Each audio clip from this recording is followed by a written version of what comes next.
Good morning class. चलिए आपका स्वागत है Shadab school of English e learning में। आज हम लोग स्पोकन की 8वीं क्लास करेंगे, जिसमें मैं आज आपको कॉजेटिव वर्ब्स के बारे में बताऊंगा। कॉजेटिव वर्ब्स बोलचाल में बहुत ज़्यादा यूज़ किया जाता है। कॉजेटिव वर्ब्स का मतलब होता है कि जहां पर आप इंट्रांजिटिव वर्ब को ट्रांजिटिव की तरह यूज़ करते हैं। आपने कभी सुना होगा वर्ब दो तरह के होते हैं, ट्रांजिटिव होता है और इंट्रांजिटिव होता है। ट्रांजिटिव वर्ब को हिंदी में कहा जाता है सकर्मक क्रिया और इंट्रांजिटिव वर्ब को हिंदी में कहा जाता है अकर्मक क्रिया। तो इंट्रांजिटिव को ट्रांजिटिव में किस तरह से चेंज करते हैं और उसे बोलचाल में किस तरह से यूज करते हैं, जैसे मैंने आपके सामने देखिए सेंटेंस भी लिख रखा है, मेरे पापा सुबह में मुझे टहलाते हैं, या मेरी माँ मुझे सुलाती है, तुम मुझे दौड़ाते हो, मुझे है ना, तुम मुझे दौड़ाते हो, या कुत्ते रात में मुझे दौड़ाते हैं, तुमने मुझे रुला दिया, उसने मुझे हंसा दिया। इस तरह से अगर आपको सेंटेंस बोलना हो या लिखना हो तो किस तरह से लिखेंगे या बोलेंगे। लेकिन हाँ, अगर आपको वीडियो अच्छी लगे तो लाइक, सब्सक्राइब और कमेंट करना बिल्कुल ना भूलिएगा। तो चलिए हम लोग इन सारे सेंटेंसेस को आज जानते हैं कि बोलचाल में इस तरह के सेंटेंस को किस तरह से यूज किया जाएगा। ठीक है, ये मैंने आपके सामने लिख रखा है। क्या? मेरे पापा सुबह में टहलाते हैं, मेरी माँ मुझे सुलाती है, तुम मुझे दौड़ाते हो, कुत्ते रात में मुझे दौड़ाते हैं, तुमने मुझे रुला दिया, उसने मुझे हंसा दिया, अब मैं तुम्हें दौड़ाऊंगा।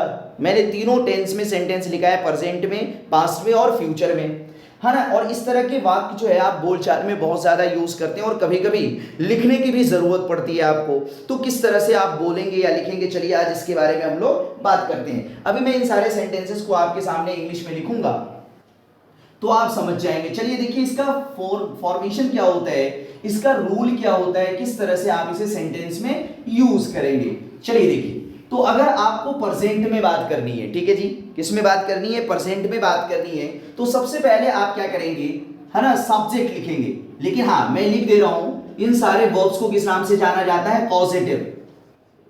इनको किस नाम से जाना जाता है, कॉजेटिव वर्ब के नाम से जाना जाता है। तो अगर आपको प्रेजेंट में लिखना हो, समझिएगा, तो प्रेजेंट में सबसे पहले आप सब्जेक्ट लिखेंगे। सब्जेक्ट के बाद आप क्या करेंगे, या तो मेक लिखेंगे या तो आप गेट लिख सकते हैं, लेकिन ज्यादातर मेक का प्रयोग किया जाता है। या तो मेक लिखेंगे या तो गेट लिखेंगे, और उसके बाद आप क्या करेंगे, ऑब्जेक्ट लिखेंगे, और ऑब्जेक्ट के बाद आप क्या करेंगे, इंफिनिटिव यूज करेंगे। क्या यूज करेंगे भाई, इंफिनिटिव यूज करेंगे। मैंने पिछली स्पोकन क्लास में इंफिनिटिव के बारे में बताया था, अगर आपने नहीं देखा है तो आप जाकर इससे पहले वाली जो स्पोकन क्लास है उसे देख लीजिएगा। जो 7वीं स्पोकन क्लास मेरी है उसमें मैंने इंफिनिटिव और जीरेंड को बताया है। इंफिनिटिव दरअसल कहलाता है वर्ब के फर्स्ट फॉर्म के पहले जब आप टू ऐड करते हैं तो वो इंफिनिटिव कहलाता है। जैसे टू गो हो गया, टू प्ले हो गया, टू डांस हो गया, इस तरह से जो आप यूज करते हैं वो दरअसल आपका क्या कहलाता है, इंफिनिटिव कहलाता है। लेकिन हाँ, आपको ध्यान रखना है कि जब आप मेक या गेट के साथ इंफिनिटिव यूज करेंगे ना, तो वो इंफिनिटिव जो होगा बेयर इंफिनिटिव होगा। बेयर इंफिनिटिव का मतलब यानी उस इंफिनिटिव के साथ आप टू का प्रयोग नहीं करेंगे, यानी सिर्फ वर्ब के फर्स्ट फॉर्म को आप लिखेंगे। यानी टू रन नहीं लिखेंगे बल्कि सिर्फ आप रन लिखेंगे, टू वॉक नहीं लिखेंगे बल्कि सिर्फ आप वॉक लिखेंगे, टू डांस नहीं लिखेंगे बल्कि सिर्फ आप डांस लिखेंगे। बात समझ रहे हैं? जैसे अभी मैंने आपके सामने सेंटेंस लिखा था, मैं उसी सेंटेंस को रिपीट कर रहा हूं, फिर उसको हम लोग इंग्लिश में करेंगे। जैसे आपने लिखा था अभी, है ना, क्या लिखा था, मेरे पापा सुबह में टहलाते हैं। मेरे पापा मुझे सुबह में टहलाते हैं। अब अगर इसे हमें इंग्लिश में बोलना हो तो किस तरह से बोलेंगे। अब जाहिर सी बात है, मेरे पापा हमारे क्या है, टहलाने का काम कर रहे हैं, तो मेरे पापा हमारे क्या है, सब्जेक्ट हैं, तो हम क्या लिखेंगे, माय फादर, मेरे पिताजी, या माय डैड, जो भी आप कह लें, है ना, क्या करते हैं, टहलाते हैं। तो आप यहां पर या तो मेक लिखेंगे या तो आप क्या लिखेंगे, गेट लिखेंगे। लेकिन हाँ, आपने सुना होगा कि जब प्रेजेंट टेंस में, प्रेजेंट इंडेफिनिट में सब्जेक्ट हमारा सिंगुलर होता है तो वर्ब में हम क्या करते हैं, एस या ईएस ऐड करते हैं। तो मेक का क्या हो जाएगा, यहाँ पर मेक्स हो जाएगा, और गेट का क्या हो जाएगा, गेट्स हो जाएगा। समझिएगा, तो आप क्या लिखेंगे, माय फादर गेट्स या मेक्स, किसे टहलाते हैं, मुझे, तो मुझे के लिए आप क्या करेंगे, मी यूज करेंगे। तो क्या हो जाएगा, माय फादर मेक्स या गेट्स मी। अब टहलने का जो इंग्लिश होता है उसी को हम प्लेस कर देंगे वॉक, यानी कहने का मतलब जब आप है ना वॉक के साथ मेक यूज करेंगे या गेट यूज करेंगे तो उसका मतलब क्या हो जाएगा, टहलाना। स्लिप का मतलब रोना होता है, लेकिन उसके पहले जब आप मेक यूज कर देंगे, मेक स्लीप, तो उसका मतलब क्या हो जाएगा, रुलाना हो जाएगा, है ना।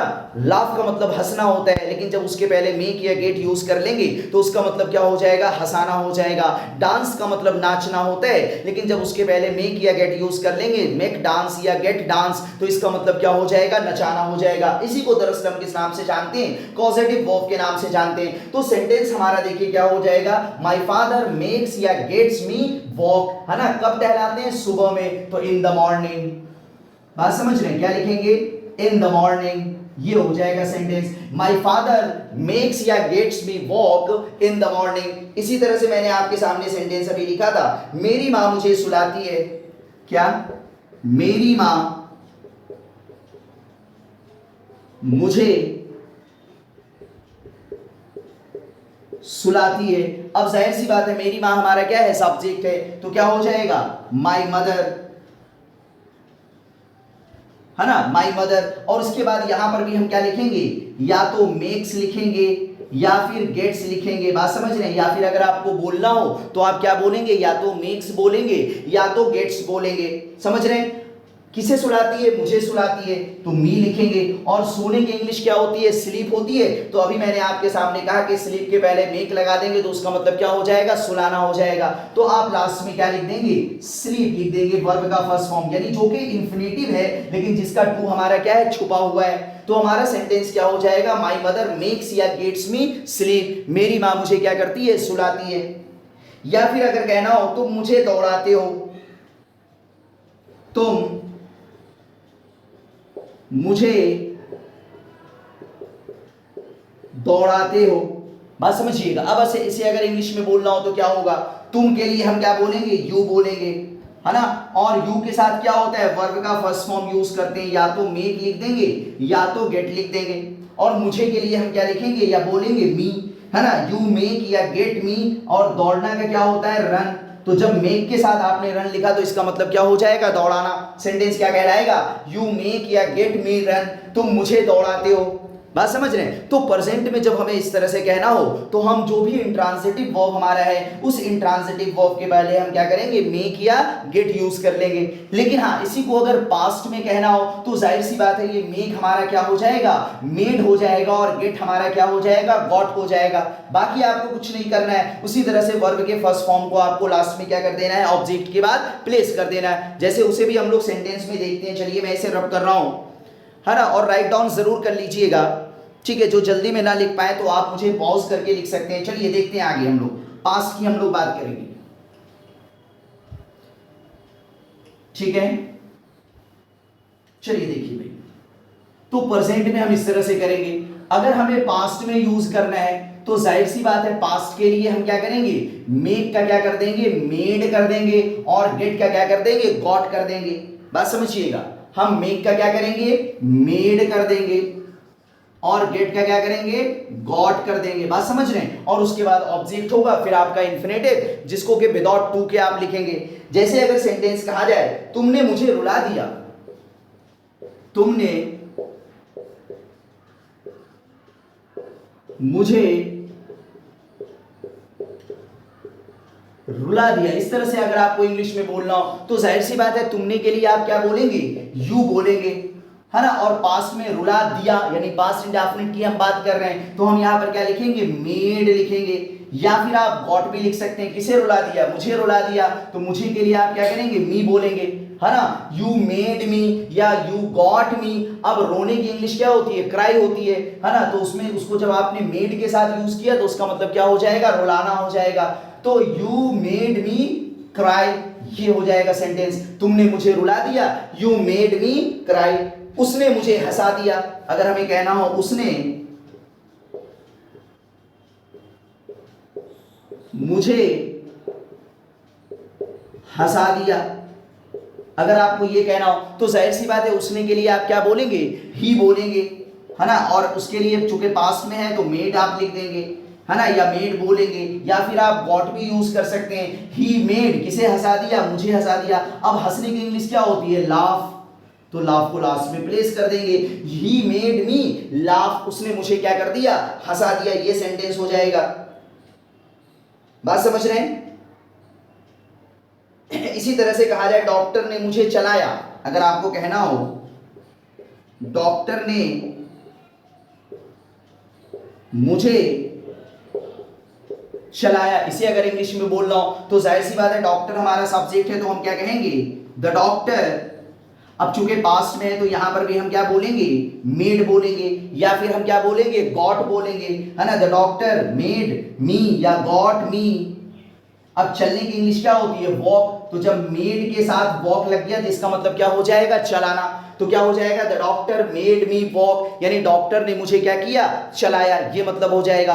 तो पास्ट में हम इस तरह से बोल लेंगे। अगर हमें फ्यूचर में यूज करना हो तो जाहिर सी बात है हम विल और शैल यूज करेंगे और उसके बाद मेक यूज कर लेंगे या गेट यूज कर लेंगे और बाकी सारा इसी तरह से होगा। चलिए उसे भी हम लोग देख लेते हैं सेंटेंस में, है ना। उस तरह से भी आपको बोलने की जरूरत पड़ सकती है। चलिए देखते हैं भाई,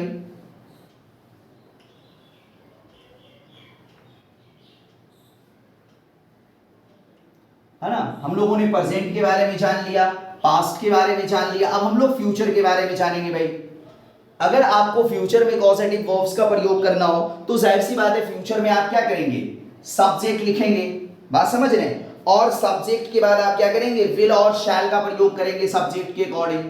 क्या करेंगे भाई, विल और शैल का प्रयोग करेंगे। और इस विल शैल के बाद आप क्या लिखेंगे, मेक लिखेंगे, बात समझ रहे हैं। या फिर आप गेट भी यूज कर सकते हैं जैसा कि आपने पहले किया। इसके बाद आप क्या करेंगे, ऑब्जेक्ट लिखेंगे और फिर ऑब्जेक्ट के बाद क्या हो जाएगा, इंफिनिटिव हो जाएगा आपका, है ना। और फुल स्टॉप प्लेस कर देंगे आप लिखने में और बोलने में भी इस तरह से बोलेंगे। जैसे अगर सेंटेंस कहा जाए, कोई सेंटेंस आप फ्यूचर में कहना चाहें, अब मैं तुम्हें दौड़ाऊंगा, मान लिया जाए आपने सेंटेंस कहा क्या, अब मैं तुम्हें दौड़ाऊंगा। अगर आपको ये कहना हो, बोलना हो, तो जाहिर सी बात है यहां पर सब्जेक्ट हमारा क्या है, मैं, तो हम क्या लिखेंगे, आई, और आई के साथ क्या होता है, शैल होता है, तो क्या लिखेंगे, आई शैल, और इस शैल के बाद हम क्या लिखेंगे, मेक लिख देंगे। आई शैल मेक, किसे दौड़ाया जाएगा, तुम्हें, तो यू हमारा ऑब्जेक्ट है। आई शैल मेक यू क्या हो जाएगा, रन, है ना। कब, अब दौड़ाऊंगा, तो नाउ को ऐड कर दीजिए एंड में, ये हो जाएगा sentence. I shell make you run now, अब मैं तुम्हें दौड़ाऊंगा, है ना। वो तुम्हें हंसाएगा, अगर हमें कहना हो वह तुम्हें हंसाएगा, अगर आपको ये कहना हो। तो यहां पर सब्जेक्ट हमारा क्या है, ही है, वो, है ना। और ही के साथ हम क्या करते हैं, विल यूज करते हैं, तो he will make you laugh हो जाएगा, वो तुम्हें हंसाएगा, बात समझ रहे हैं। तो इस तरह से कॉजेटिव वर्ब को प्रेजेंट टेंस में और पास्ट टेंस में और फ्यूचर टेंस में इस तरह से यूज करते हैं, है ना। कॉजेटिव वर्ब का मतलब ही होता है कि इंट्रांजिटिव वर्ब के पहले, यानी जो आक्रामक क्रिया आपकी है उसके पहले मेक या गेट का प्रयोग किया जाता है। जैसे रन माने दौड़ना, तो दौड़ाने के लिए हम क्या करेंगे, मेक रन करेंगे। डांस माने नाचना, मेक डांस का मतलब नचाना। वॉक माने चलना, मेक वॉक का मतलब चलाना, बात समझ रहे हैं, है ना। तो इस तरह से हम यूज करते हैं। लेकिन हाँ, पॉजिटिव वर्ब में और भी हम लोग जान लें, जैसे आप इस तरह से भी कहते हैं, मैंने घर बनवाया, ठीक है, या कहा जाए वो खेतों की सिंचाई करवाता है, या फिर किसी के बारे में आप कहें वो पेड़ लगवाता है या उसने पेड़ों को लगवाया।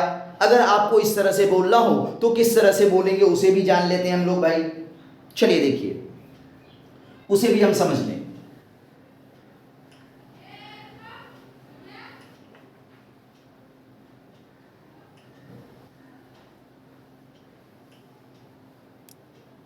चलिए देखते हैं।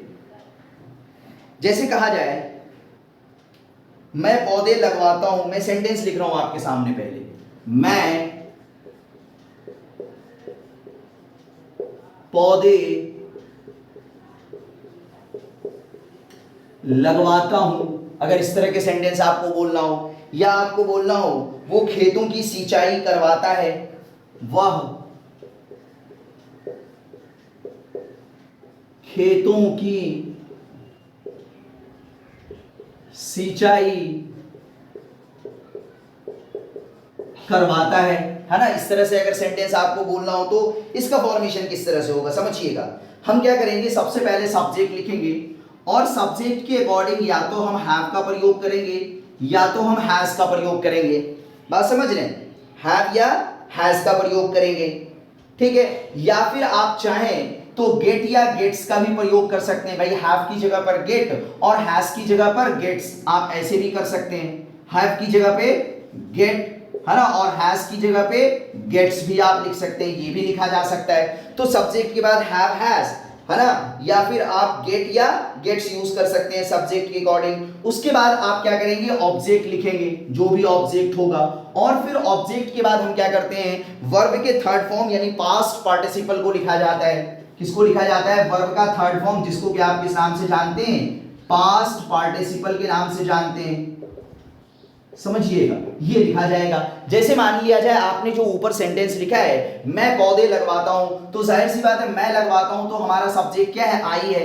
अब आई के साथ हम क्या करेंगे, हैव यूज करेंगे, आई हैव। या फिर आप क्या लिख सकते हैं, बोल सकते हैं गेट, आई हैव या आई गेट, है ना, क्या, पौधे लगवाना। अब ऑब्जेक्ट हमारा क्या है, पौधे है ना, तो क्या हो जाएगा, द प्लांट्स, है ना, आई हैव या आई गेट द प्लांट्स। अब लगवाने के लिए क्या है, वर्ब का थर्ड फॉर्म यूज करेंगे, प्लांटेड। प्लांट का मतलब पौधे लगाना भी होता है और प्लांट माने पौधा भी होता है, तो प्लांट का थर्ड फॉर्म क्या हो जाएगा, प्लांटेड। यानी आई हैव या गेट द प्लांट्स प्लांटेड, यानी मैं पौधे लगवाता हूं, ये मतलब हो जाएगा।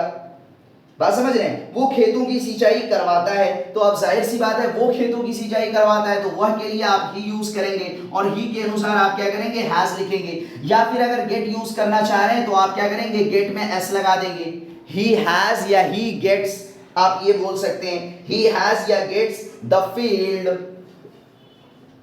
है ना, द फील्ड्स। अब सिंचाई करने का क्या, इरिगेट होता है या वाटर भी होता है, तो वाटर्ड लिख देंगे थर्ड फॉर्म वर्ब का, यानी वो खेतों की सिंचाई करवाता है, तो क्या हो जाएगा, ही हैज या गेट्स द फील्ड्स वाटर्ड, ये हो जाएगा। इसका मतलब क्या होगा, वो खेतों की सिंचाई करवाता है, अगर प्रेजेंट में हम कहें। और अगर इसी को आपको पास्ट में कहना हो तो जाहिर सी बात है, ये जो हैज या हैव लिखा है यहां पर आप कुछ नहीं करेंगे, बल्कि हैज और हैव को आप क्या कर देंगे, हैड कर देंगे, और गेट हमारा क्या हो जाएगा, गॉट हो जाएगा, अगर पास्ट में कहना हो। जैसे कहा जाए उसने खेतों की सिंचाई करवा ली, या उसने घर बनवा लिया, मैंने बाल कटवा लिए, अगर आपको इस तरह से कहना हो तो बस ये है कि हैव हैज की जगह पर आप हैड लिख देंगे और या बोलेंगे, या फिर गेट की जगह पर आप क्या कर देंगे, गॉट कर देंगे। बाकी सब कुछ इसी तरह से होगा, वर्ब का थर्ड फॉर्म एंड में आप यूज करेंगे। चलिए मैं उस तरह का भी सेंटेंस आपके सामने लिख दे रहा हूं, बोल दे रहा हूं, ताकि आपको बोलने में परेशानी ना हो, लिखने में समझने में परेशानी ना हो। चलिए देखिए,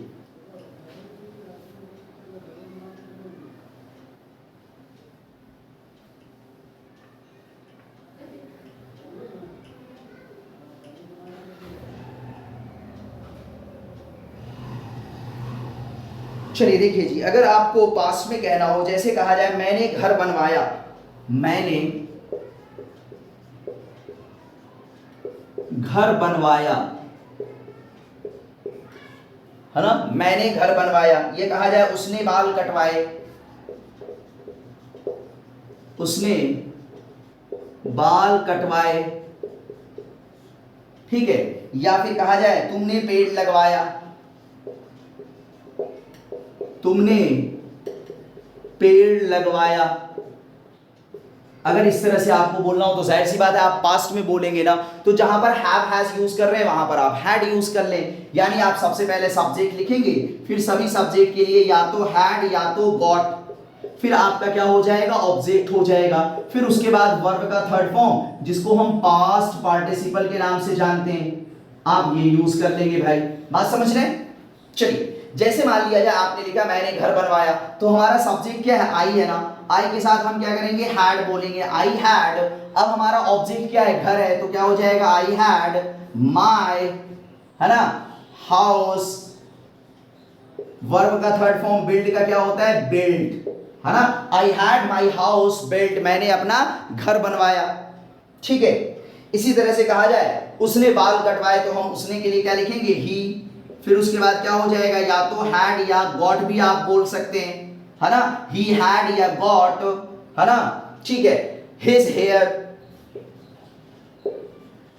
हिज हेयर, हेयर हमारा ऑब्जेक्ट है, कट, उसने बाल कटवाए, ठीक है। या फिर अगर आपको कहना हो तुमने पेड़ लगवाया, है ना, तुमने पेड़ लगवाया, तो हम तुमने के लिए क्या बोलेंगे, यू, है ना। और इसके बाद या तो आप हैड बोलेंगे या तो आप गॉट बोलेंगे, है ना। यू हैड या गॉट द ट्रीज, है ना, या प्लांट्स, आप क्या कहेंगे, प्लांटेड, है ना, ठीक है। तुमने पेड़ लगवाया, ये हो जाएगा सेंटेंस। तो जब आप किसी तीसरे पर्सन के द्वारा आप करते हैं, जैसे करवाना, लगवाना, है ना, कटवाना, तोड़वाना, इस तरह से अगर आपको सेंटेंस कहना हो तो वहां पर आप क्या करेंगे, सब्जेक्ट के बाद या तो प्रेजेंट की बात कर रहे हैं तो हैव हैज यूज करेंगे, पास्ट की बात कर रहे हैं तो हैड यूज करेंगे, उसके बाद ऑब्जेक्ट ले लेंगे और लास्ट में वर्ब के थर्ड फॉर्म का प्रयोग करेंगे, ठीक है।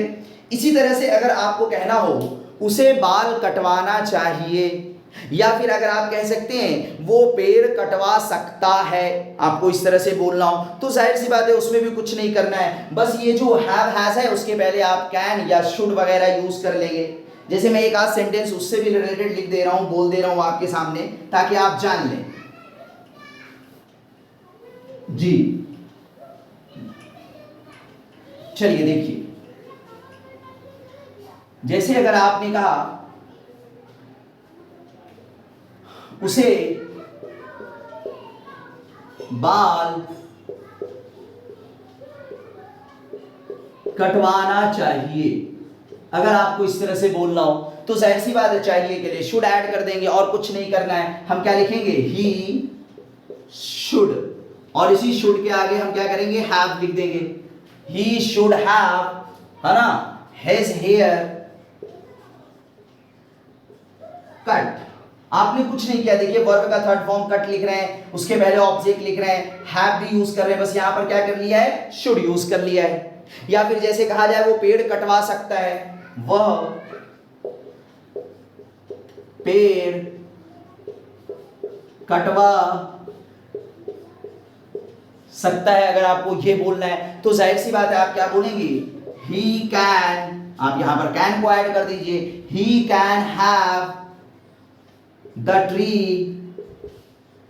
और वर्ब का थर्ड फॉर्म क्या लिख देंगे, कट। देखिए कट का तीनों फॉर्म कट ही होता है, तो सेंटेंस क्या हो जाएगा, he can have the tree cut, वो पेड़ कटवा सकता है। तो कहने का मतलब अगर थर्ड पर्सन के द्वारा कोई काम करवाना हो तो जाहिर सी बात है उसके लिए हैव, हैज, हैड या गेट या गॉट वगैरह यूज करेंगे, और जो भी इस तरह के आपको, है ना, ऑक्सिलरीज यूज करने की जरूरत हो तो हैव के पहले आप यूज कर सकते हैं। तो इस तरह से बोलचाल में जो है ना हमें यूज करने की जरूरत पड़ती है, तो मैंने ये सोचा कि आपको क्यों ना बता दिया जाए, और अगर आपको अच्छा लगा हो तो शेयर जरूर करिएगा, सब्सक्राइब जरूर करिएगा। चलिए आज के सेशन में इतना ही, बाकी फिर अगली वीडियो में हम लोग मुलाकात करते हैं। Okay, thank you.